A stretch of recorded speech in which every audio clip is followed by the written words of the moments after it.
ओम सादर नमस्ते जी। आप सबका हार्दिक स्वागत है हमारे चैनल आर्य टू आर्य में।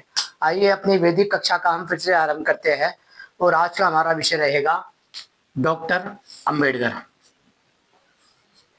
डॉक्टर अंबेडकर की यदि बात की जाए तो वह 20वीं शताब्दी के महामानव की गिनती में आते हैं, भारतीय समाज सुधारक की गिनती में आते हैं और उन्होंने मानवता के लिए बड़े कार्य किए हैं।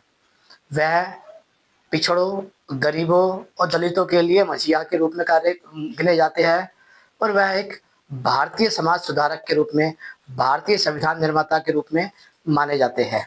आइए समझने का प्रयास करते हैं डॉक्टर अंबेडकर जैसे एक विचारशील मनुष्य ने, जो बिल्कुल समदृष्टि रखने वाला व्यक्ति था, जो सत्य को सत्य, असत्य को असत्य, धर्म को धर्म, अधर्म को अधर्म, न्याय को न्याय, अन्याय को अन्याय, उचित को उचित और अनुचित को अनुचित कहने वाला एक मुख्य व्यक्ति था। ऐसा एक व्यक्ति क्यों एक संप्रदाय का त्याग करता है, एक आस्था का त्याग करता है, आइए उसको समझने का प्रयास करते हैं। जब 1930 में 30 से 35 के अंदर डॉक्टर अंबेडकर महाराष्ट्र के मंदिर में गए तो मंदिर में राम जी की एक रथ यात्रा निकलनी थी, अर्थात राम जी की एक पालकी निकलनी थी। तो वह अपने 10,000 लोगों को साथ लेकर गए और वह राम जी के रथ में धक्का देना चाहते थे, अर्थात वह उसको भी खींचना चाहते थे। इसलिए वहां पर वह 2 महीने तक लगातार बैठे रहे। 2 महीने तक लगातार बैठने के बाद जब वहां पर रथ की यात्रा का आरंभ हुआ तो जन्म से सवर्ण कहे जाने वाले समाज ने, जिसे हम हिंदू समाज भी कहते हैं मुख्य रूप में, तो उन्होंने अंबेडकर को देखकर और अंबेडकर के अनुयायियों को देखकर अपने रथ को खींच लिया, अर्थात उनसे दूर की ओर भागने लगे। तो वह देखकर अंबेडकर और अंबेडकर के अनुयायी रथ के पीछे भागे ताकि वह उसको हाथ लगा के धक्का दे सके। लेकिन वहां पर जन्म से सवर्ण माने जाने वाले लोगों ने अंबेडकर की और अंबेडकर के अनुयायियों की पिटाई करी।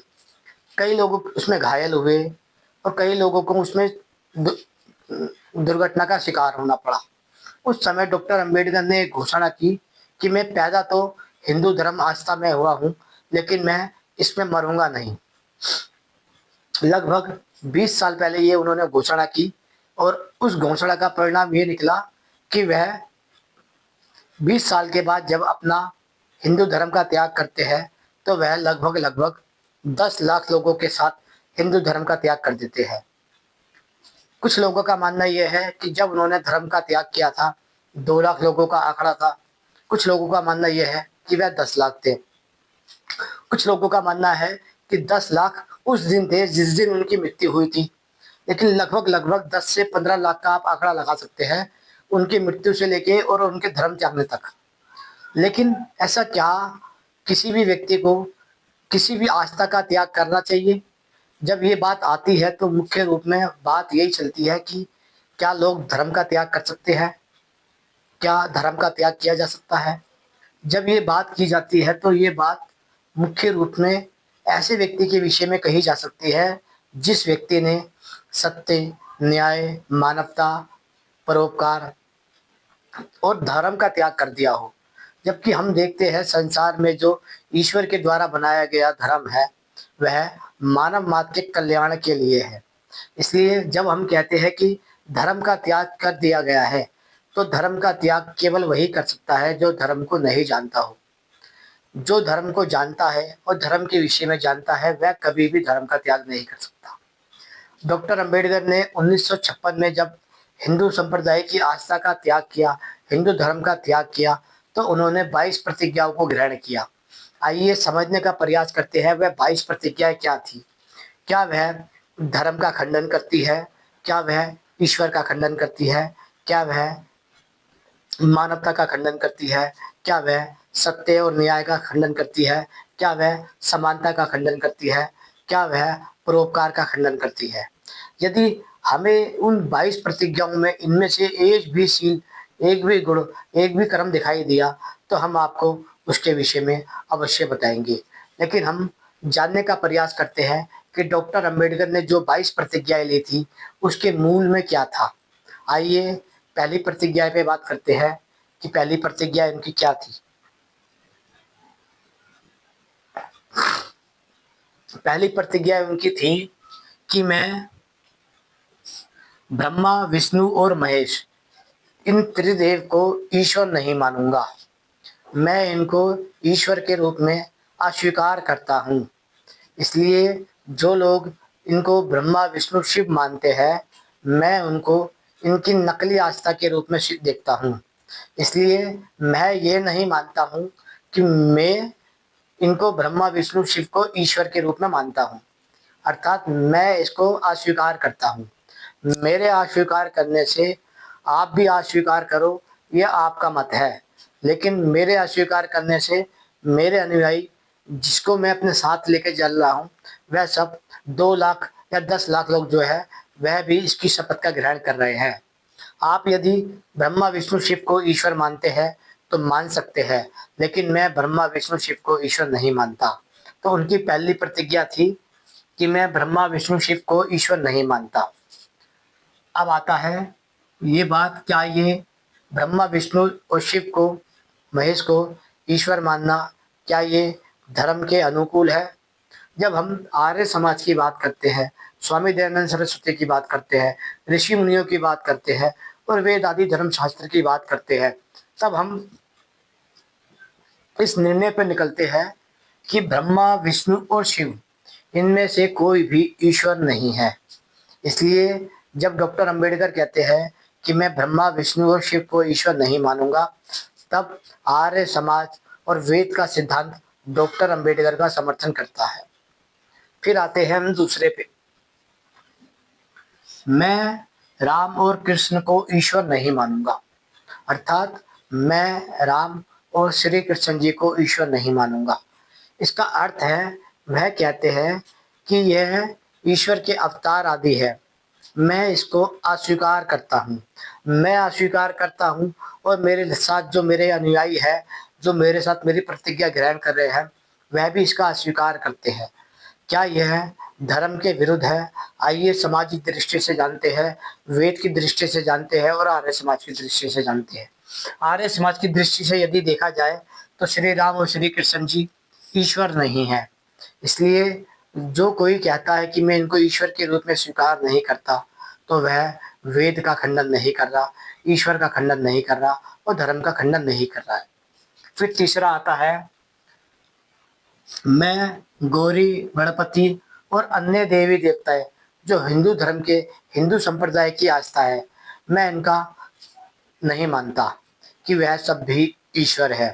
अब आती है बात कि मैं गौरी, गणपति, लक्ष्मी, गणेश, शिव, पार्वती, ये बहुत सारे नाम हैं जिनमें लगभग लगभग यदि हिंदू समाज की बात की जाए तो उसमें 33 करोड़ लोग बताए जाते हैं कि वह हिंदू समाज वाले लगभग 33 करोड़ देवी देवताओं को मानते हैं। यदि वह कुल देवता, पितृ देवता की गिनती करे तो हो सकता है 33 करोड़ का आंकड़ा पार कर दे। यदि सामाजिक रूप से देखें तो 1 लाख तो आपको मंदिरों में दिख जाएंगे अलग अलग देवी देवताएं, और ऐसे असंख्य है जिनकी वह पूजा करते हैं, जिनका लोग नाम भी नहीं जानते। इसलिए वह कहते हैं, मैं गौरी, गणपति और अन्य देवी देवताओं को ईश्वर नहीं मानूंगा और उनको अस्वीकार करता हूँ ईश्वर होने से। फिर देखते हैं हम, क्या ये बात आर्य समाज की दृष्टि से, धर्म की दृष्टि से और वेद की दृष्टि से उचित है या अनुचित है। जब आर्य समाज इस पर निर्णय देता है कि गौरी, गणपति और अन्य देवी देवताएं जो है यह ईश्वर नहीं है, इसलिए आर्य समाज डॉक्टर अंबेडकर की 22 प्रतिज्ञाओं में से 3 का समर्थन कर रहा है। अब आते हैं चौथी प्रतिज्ञा पे। वह कहते हैं, मैं अवतारवाद पर विश्वास नहीं करूंगा। मैं मानता हूं कि अवतारवाद एक मिथ्या कल्पना है। आर्य समाज इसका पूर्ण समर्थन करता है क्योंकि वेद और धर्म इसका समर्थन करता है। आस्था इसका समर्थन करे या ना करे, आस्था का कोई महत्व नहीं होता है संसार में। अब आता है पांचवा। पांचवा कहते हैं, मैं ये नहीं मानूंगा कि बुद्ध विष्णु के अवतार थे, जो लोग बुद्ध को विष्णु का अवतार बताते हैं, मैं इसको उनका पागलपन मानता हूँ। आर्य समाज मानता है कि ईश्वर अवतार नहीं लेता है, वह अजन्मा है, क्योंकि वेद भी यही कहते हैं। और ईश्वर का कोई पिता नहीं है, इसलिए वह अजन्मे भी है। बुद्ध के पिता थे, श्री राम के पिता थे, श्री कृष्ण जी के पिता थे, ब्रह्मा विष्णु शिव के पिता थे, ऋषि मुनियों के भी पिता थे, लेकिन वह सब के सब ईश्वर की संतानें कहलाए गए। लेकिन ईश्वर किसी की संतान नहीं कहलाता। इसलिए जो लोग बुद्ध को ईश्वर का अवतार मानते हैं, आर्य समाज भी उसका खंडन करता है, वेद भी खंडन करता है और सत्य धर्म भी उसका खंडन करता है। फिर आता है छठा, वह कहते हैं मैं श्राद्ध कर्म पे विश्वास नहीं करूंगा, कि मरने के बाद मनुष्य का श्राद्ध कर्म किया जाता है, मैं उस पर विश्वास नहीं करता। जो लोग ये मानते हैं कि मरने के बाद आत्मा भोजन आदि कर लेती है, मैं इसका अस्वीकार करता हूँ। यही बात आर्य समाज भी अस्वीकार करता है, वेद भी अस्वीकार करता है और धर्म की दृष्टि से देखे तो वह भी अस्वीकार करता है। फिर आता है सातवां, वो कहते हैं मैं महात्मा बुद्ध की शिक्षा का उल्लंघन नहीं करूंगा। जब वह कहते हैं कि मैं महात्मा बुद्ध की शिक्षा का उल्लंघन नहीं करूंगा, तब प्रश्न उठता है कि बुद्ध की शिक्षा क्या है, बुद्ध का सिद्धांत क्या है। तब वह कहते हैं, बुद्ध कहते हैं कि करुणा, दया और प्रेम यह मेरा सिद्धांत है। सत्य को सत्य कहना, असत्य को असत्य कहना, मानवता को मानवता कहना, दानवता को दानवता कहना, अर्थात सीधी दृष्टि, समदृष्टि रखना ही मेरा सिद्धांत है। इसलिए महात्मा बुद्ध के इस वचन पर डॉक्टर अंबेडकर कहते हैं मैं सातवीं आज्ञा लेता हूँ, प्रतिज्ञा करता हूँ। आर्य समाज बिल्कुल स्पष्ट रूप से कहता है, यह स्वामी दयानंद का वचन है कि मनुष्य को सत्य के ग्रहण करने और असत्य के त्यागने में सर्वदा उदत रहना चाहिए। अर्थात सत्य को सत्य जानना चाहिए, असत्य को असत्य जानना चाहिए, सत्य और असत्य में भेद करके सत्य को ग्रहण कर लेना चाहिए और असत्य को त्याग कर देना चाहिए। इसलिए जब वह कहते हैं कि मैं बुद्ध की शिक्षा का उल्लंघन नहीं करूंगा क्योंकि मैं समदृष्टि वाला हूँ, तब आर्य समाज भी समदृष्टि को स्वीकार करने वाला है, क्योंकि समदृष्टि शब्द जो है ये हमारे वेद आदि धर्मशास्त्र से आए हैं। फिर आता है आठवां, डॉक्टर अंबेडकर पुराणिक ब्राह्मणवाद से इतना लज्जित अपमानित हुए थे, वह कहते हैं कि मैं कर्मकांडी ब्राह्मण का त्याग करता हूँ, जो श्राद्ध के नाम पे, पिंड आदि के नाम पर, पिंडदान के नाम पे या अन्य छल कपट के नाम पे समाज को मूर्ख बनाते हैं। मैं किसी भी ऐसे कार्य की समर्थन नहीं करता और ना ही मैं उनसे ऐसा कोई कार्य कराऊंगा जो पाखंड आदि को कर्मकांड के रूप में लेता है। इसलिए मैं कर्मकांडी ब्राह्मण को अपने किसी भी कार्य के लिए अनुमति नहीं देता। अब आता है इस पे आर्य समाज का क्या विचार है। आर्य समाज मानता है कि जो श्राद्ध है, पिंडदान है, मृतक की आत्मा की शांति है, यह सब अविद्या है। इस अविद्या का मनुष्य को त्याग अवश्य ही करना चाहिए। इसलिए जब बात ये आती है कि पाखंडी कर्मकांड, आर्य समाज उसका त्याग करता है, लोगों को भी कहता है कि नहीं करना चाहिए। इसलिए उनकी प्रतिज्ञा 8 का भी आर्य समाज पूर्ण समर्थन करता है, क्योंकि वेद समर्थन करता है और सत्य धर्म समर्थन करता है। फिर आता है 9वां, डॉक्टर अंबेडकर कहते हैं मैं पूर्ण विश्वास से समानता के पक्ष में हूँ। मैं प्रतिज्ञा करता हूँ, मैं संसार में कभी किसी के साथ असमानता का भाव नहीं रखूंगा, समानता का भाव रखूंगा। आर्य समाज ये मानता है कि मनुष्य को समानता का भाव अवश्य रखना चाहिए, वेद मानता है और सत्य धर्म भी मानता है। इसलिए आर्य समाज डॉक्टर अंबेडकर के द्वारा ली गई 22 प्रतिज्ञाओं में से अभी 9 प्रतिज्ञाओं का समर्थन करता है। फिर आती है 10वीं प्रतिज्ञा। डॉक्टर अंबेडकर कहते हैं, मैं समानता का समानता को स्थापित करता हूँ। अर्थात मैं मानता हूँ कि मनुष्य समान है, समान गुण कर्म स्वभाव वाला है, इसलिए मैं समानता का पक्षधर हूँ और मैं समानता की स्थापना के लिए कार्य करूँगा।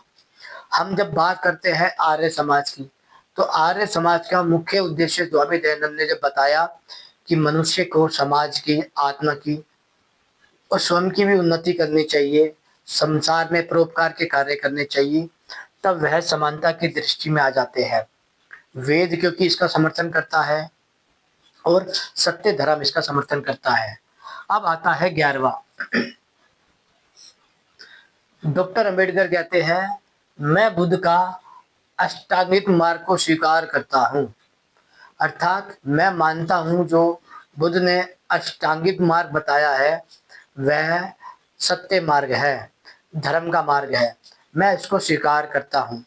आइए अब बात करते हैं बुद्ध का जो अष्टांगिक मार्ग है वह है क्या।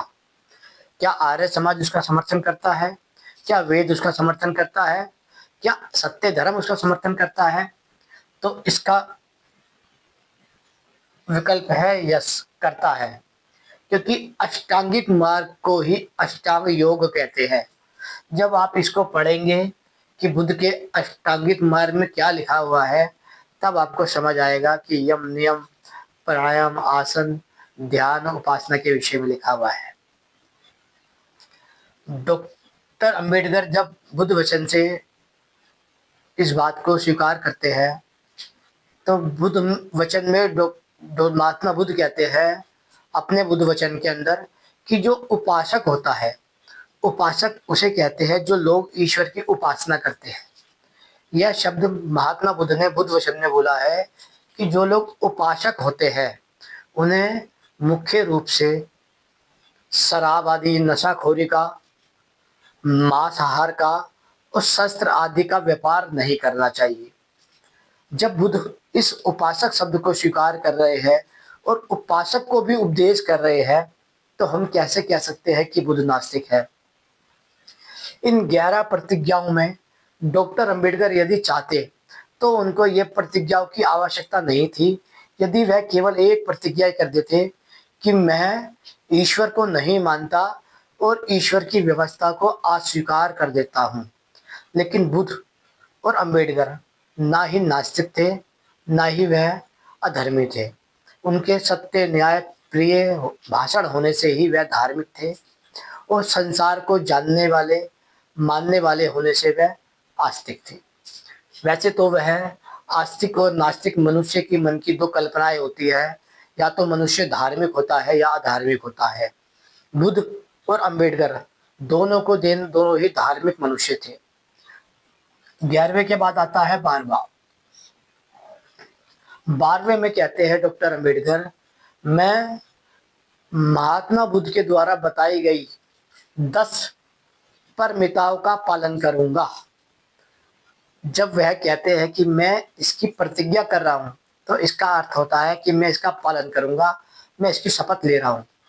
डॉक्टर अंबेडकर जैसा यदि व्यक्ति कोई उसकी शपथ ले रहा है तो वह पालन करेगा, इसमें तनिक भी संदेह हमें नहीं है। ना ही समाज को था, ना ही कल था, ना ही आज है, ना ही आगे होगा। ये जो 10 परमिता है, यदि आप इसको महर्षि मनु की धर्म के दक्ष लक्षण से तुलना करेंगे तो आपको समझ आएगा कि इसमें 10 परमिता में डॉक्टर अंबेडकर की 12वीं प्रतिज्ञा क्या कहती है। उस 10 परमिताओं में आता है मैं दान करूंगा, मैं शील का पालन करूंगा, नैतिकता का पालन करूंगा, मैं धैर्य रखूंगा, मैं वीर्य रक्षण करके बल बढ़ाऊंगा, मैं ध्यान करूंगा, मैं बुद्धि बढ़ाऊंगा, मैं वैराग्य को स्वीकार करूंगा, मैं सत्य को स्वीकार करूंगा, मैं प्रेम, दया और समता को स्वीकार करूंगा। जब ये समता शब्द आता है तो समता शब्द का अर्थ होता है जिस मनुष्य को जितनी आवश्यकताएं होती हैं वह उसका उतना उतना उपयोग करे। जैसे मान लीजिए आपके सामने 4 बच्चे खड़े हैं। एक बच्चे के पास 25 रुपए है, एक बच्चे के पास 50 रुपए है, एक बच्चे के पास 75 रुपए है। यदि एक बच्चे के पास 100 रुपए है, यदि आपसे पूछा जाए कि आप उन्हें समानता में कैसे लेके आएंगे, तो इस समानता को और समता को बड़ी मुख्य रूप में हमें समझना चाहिए। भारतीय संविधान समता और समानता दोनों की बात करता है। समता का अर्थ होता है जिसे जितनी आवश्यकता है उसे उतना देना चाहिए। जिस बच्चे के पास 25 रुपए थे, उसको 75 रुपए देके उसे 100 के बराबर पहुंचाना था।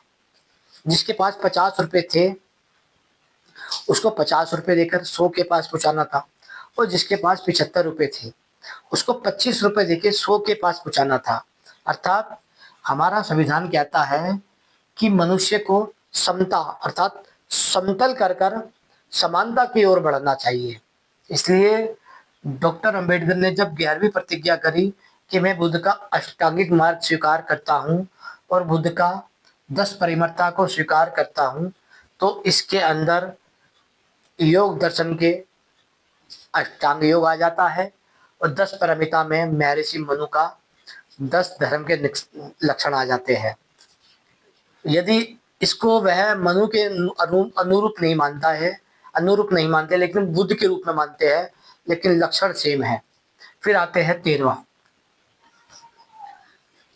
13वें में वे प्रतिज्ञा करते हैं, मैं सभी जीव के प्रति दया, प्रेम और उनकी रक्षा के प्रति प्रतिज्ञा करता हूँ। वह मानते हैं कि जो जीव होते हैं, जिन्हें हम पशु पक्षी कह रहे हैं, कीट पतंगे कह रहे हैं, पेड़ पौधे कह रहे हैं, वह कह रहे हैं मैं इनकी रक्षा भी करूंगा, इन पर दया भी करूंगा, इनके प्रेम भी करूंगा और उनकी सुरक्षा की जिम्मेदारी भी लूंगा। फिर आता है 14वां, मैं चोरी नहीं करूंगा। फिर आता है 15वां, मैं व्यभिचार नहीं करूंगा। फिर आता है 16वां, मैं झूठ नहीं बोलूंगा। अर्थात आर्य समाज समानता की बात करता है, अष्टांग योग की बात करता है, 10 धर्म के नियम की बात करता है, जीवों पर दया रक्षा की बात करता है, चोरी ना करने की बात करता है, व्यभिचार ना करने की बात करता है, झूठ आदि ना बोलने की बात करता है। यह सब धर्म भी मना करता है, सत्य धर्म, वेद भी मना करता है और आर्य समाज भी मना करता है।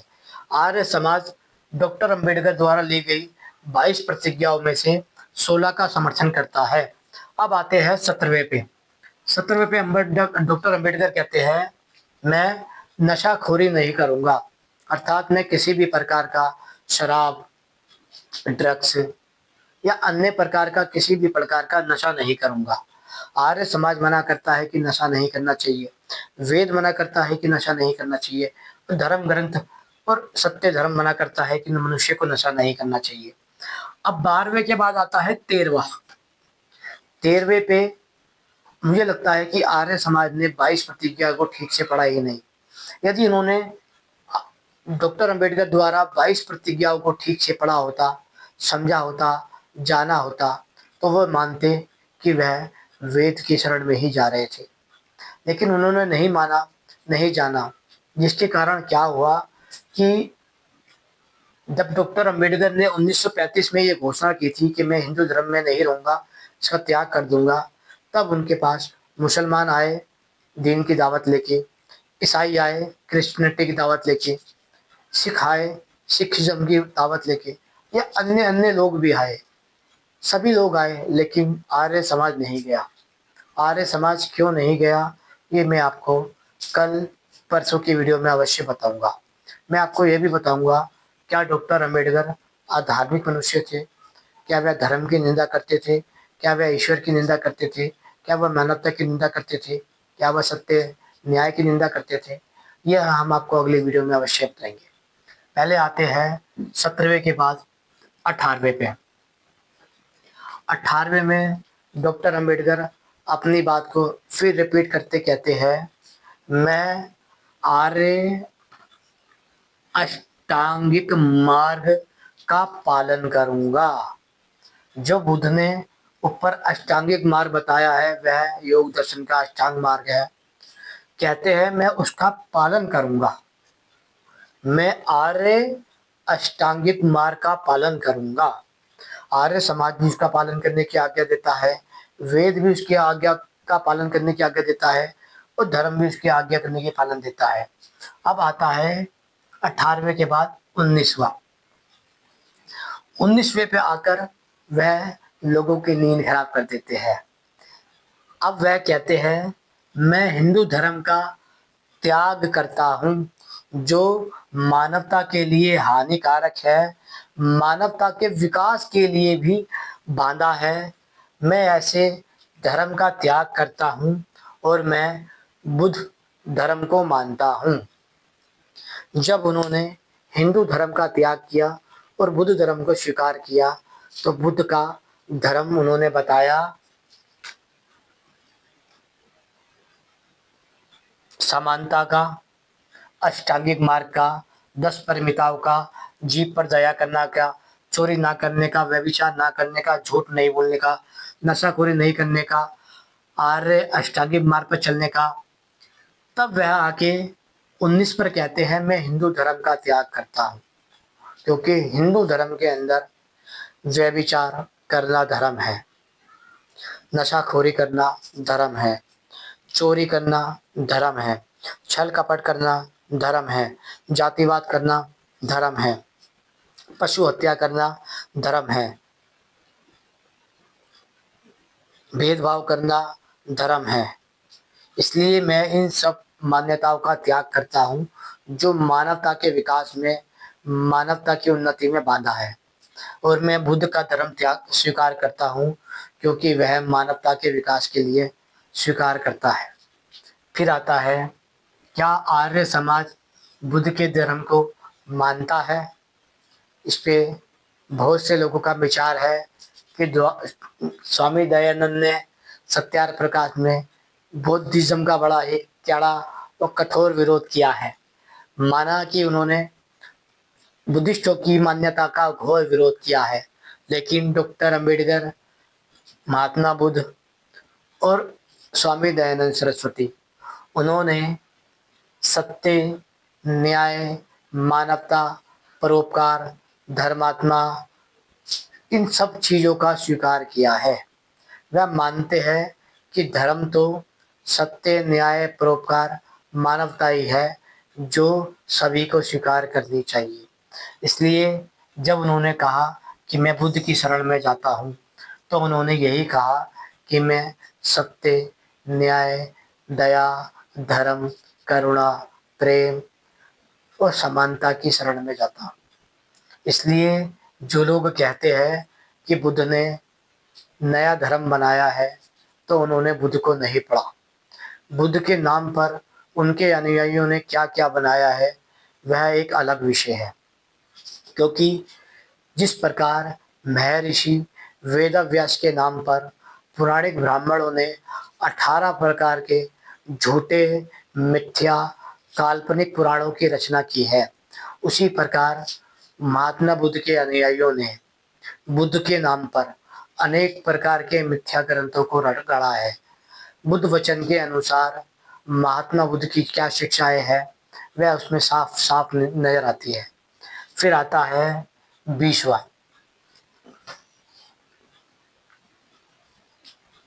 डॉक्टर अंबेडकर 20 पर कहते हैं मैं दृढ़ विश्वास अर्थात पूर्ण विश्वास के साथ कहता हूँ कि बुद्ध ही सत्य धर्म के अनुयायी है। मैं बुद्ध के धर्म को सत्य का मानता हूँ। बुद्ध सत्य धर्म कहते किसे है?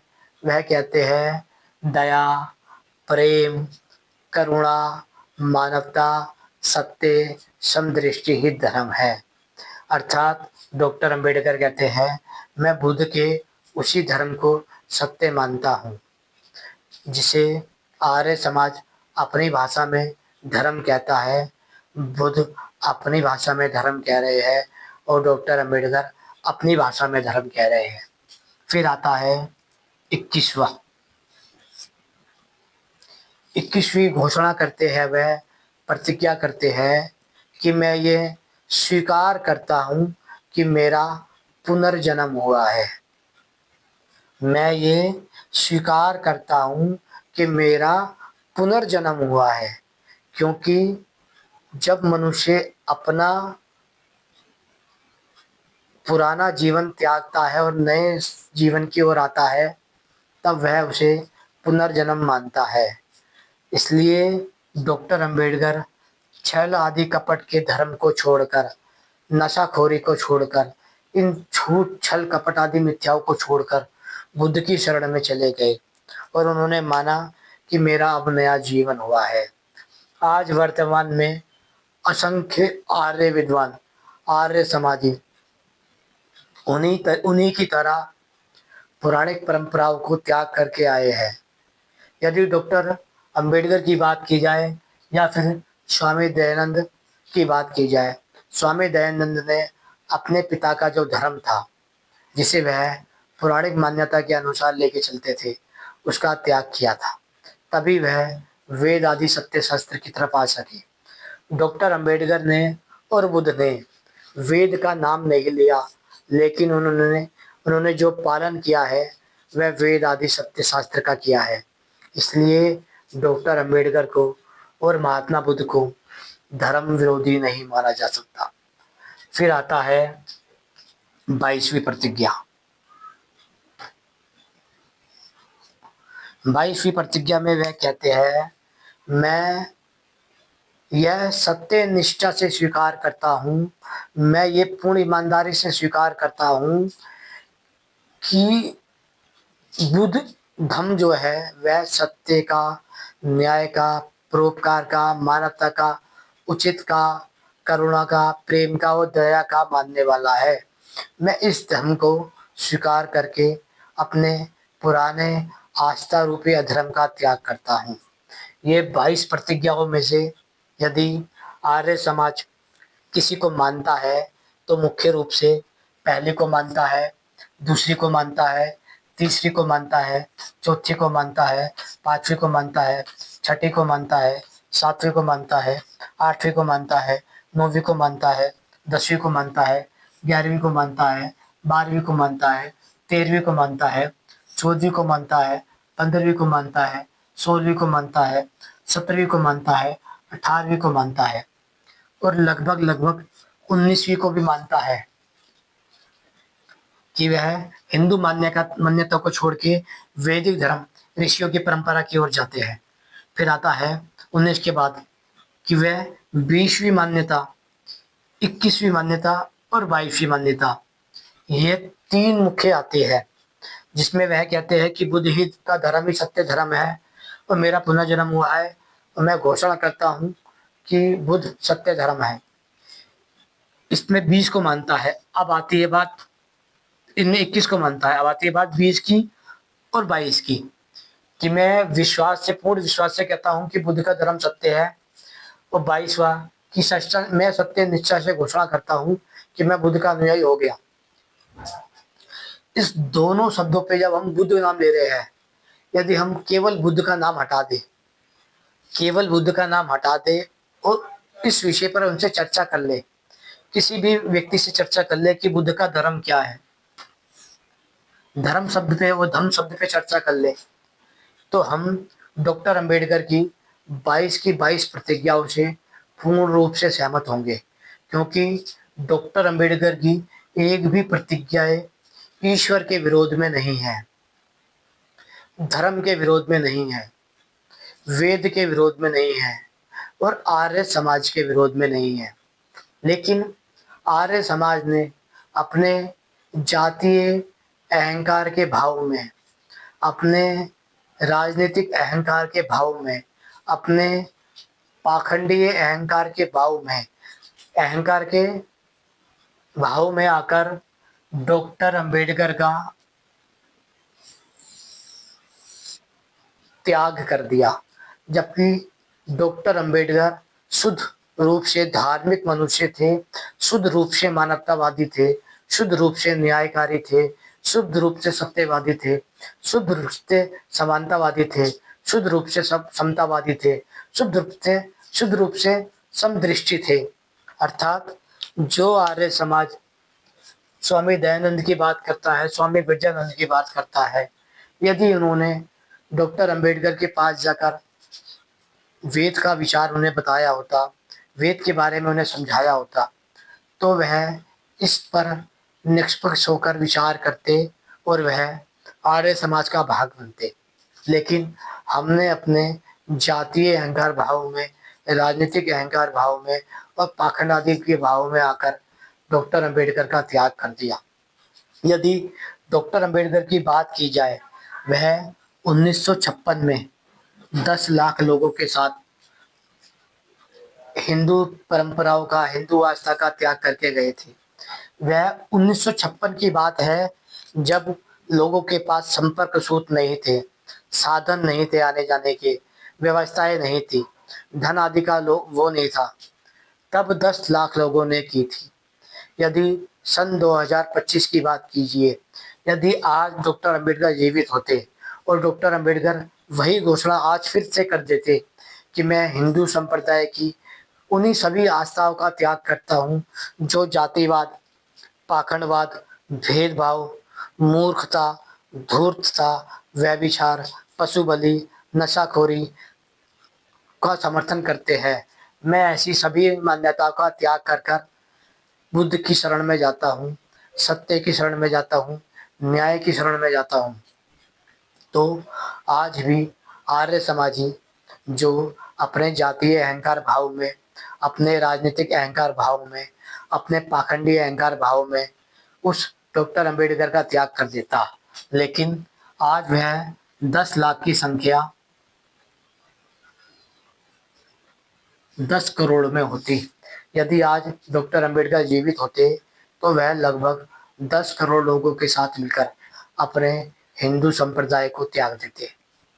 यह इतना बड़ा आंकड़ा है जिसकी आप कल्पना नहीं कर सकते। आज से 70 साल पहले लगभग, जब डॉक्टर अंबेडकर ने 10 लाख लोगों के साथ मिलकर हिंदू आस्था का त्याग किया, तो आर्य समाज ने अपना बाहें खोलकर उन्हें स्वीकार नहीं किया। ना ही वह उनके पास चर्चा के लिए गए, ना ही उन्हें वेद आदि के विषय में बताया और ना ही उन्हें सत्य सिद्धांत समझाए।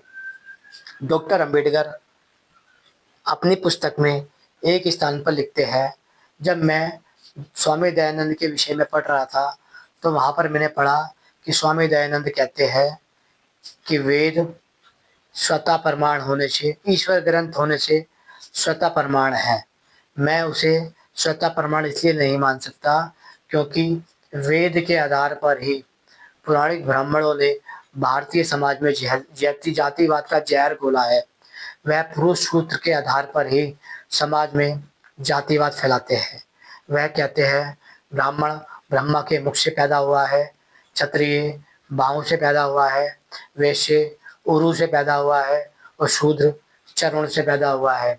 इसलिए मैं उस पुरुष सूत्र के हिसाब से स्वामी दयानंद की इस बात का खंडन करता हूँ जो वे कहते हैं कि वेद स्वतः प्रमाण है। और क्योंकि पुराणिक उसी बात का पक्ष लेके समाज में जातिवाद फैलाते हैं। यदि स्वामी दयानंद इस बात को मानते हैं कि वेद स्वतः प्रमाण है, इस पर हम सब एक मत है। किंतु स्वामी दयानंद ने कहा कि वेद स्वतः प्रमाण है। स्वतः प्रमाण का अर्थ ये होता है कि उसे किसी अन्य प्रमाण की आवश्यकता नहीं है।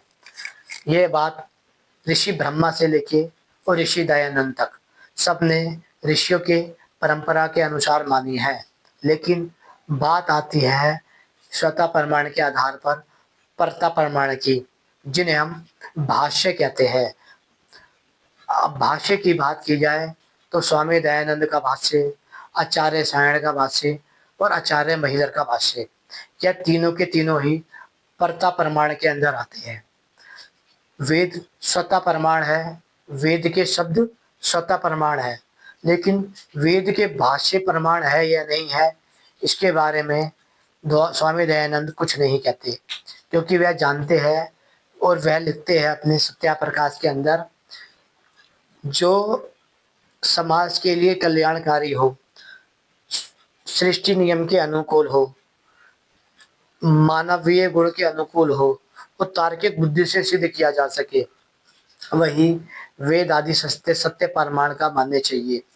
यदि बात की जाए डॉक्टर अंबेडकर ने जो खंडन किया वेद का, वह उसी पौराणिक मान्यता के आधार पर किया जो समाज में जातिवाद, छुआछूत, भेदभाव, मूर्ति पूजा, पाखंड आदि का समर्थन करते हैं, बलि प्रथा का समर्थन करते हैं, व्यभिचार का समर्थन करते हैं, देवदासी का समर्थन करते हैं, सती प्रथा का समर्थन करते हैं और नशाखोरी का समर्थन करते हैं।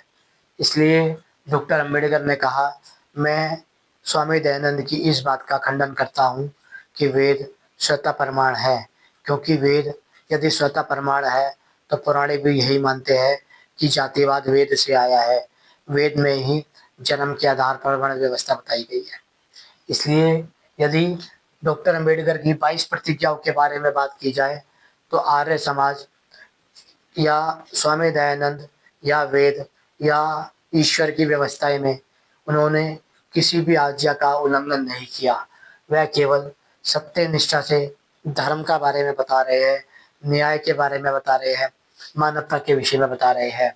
यदि मानवता की बात की जाए तो 19वीं सदी के महामानव की गिनती में स्वामी दयानंद का नाम आता है और 20वीं सदी में महामानव की गिनती में डॉक्टर अंबेडकर का नाम आता है। हम चाहे उन्हें कितनी भी गाली बक दे, कितनी भी अपमानित कर ले, लेकिन हम उनकी बराबरी नहीं कर सकते। आशा करते हैं ये विषय समझ आया होगा। यदि समझ आया है तो लाइक कर दीजिए, शेयर कर दीजिए और यदि चैनल पर नए आए हैं तो सब्सक्राइब कर दीजिए। ओम नमस्ते जी।